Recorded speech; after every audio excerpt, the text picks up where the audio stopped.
Welcome to our breakdown on hantavirus, where we cover the basics of this serious illness and bring you up to speed on the latest updates. Hantavirus is a group of viruses carried by rodents that can cause severe, sometimes fatal, respiratory disease in humans. It's important to understand that hantaviruses are typically specific to certain rodent hosts and are transmitted to humans when they come into contact with infected rodents or their excretions.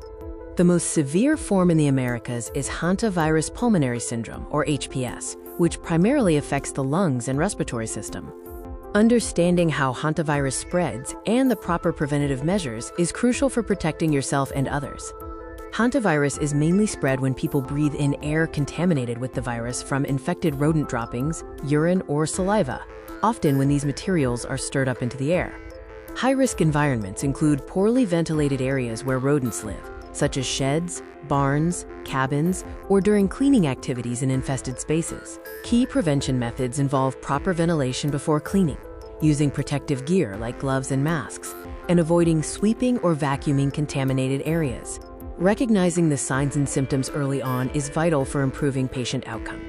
Initial symptoms often mimic the flu, including fever, severe muscle aches, and fatigue. These typically appear 1 to 5 weeks after exposure. Within days, the illness can rapidly progress, leading to coughing, shortness of breath, and severe respiratory distress as fluid builds up in the lungs. Due to the rapid progression of HPS, seeking immediate medical attention is critical if a person with potential rodent exposure develops these symptoms. Now let's look at some of the recent developments and new information regarding hantavirus. While hantavirus outbreaks remain relatively rare, ongoing surveillance tracks regional shifts in incidence and identifies areas with increased rodent populations, particularly following environmental changes. Current treatment remains focused on supportive care, especially respiratory support, but research continues into antiviral therapies and early intervention methods to manage the severe lung fluid buildup.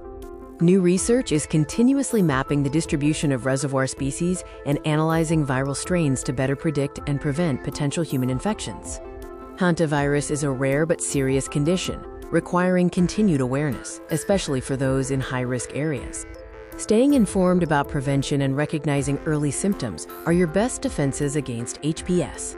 Remember to practice safe cleaning methods in areas with rodent presence and prioritize good hygiene. Protect yourself and stay vigilant.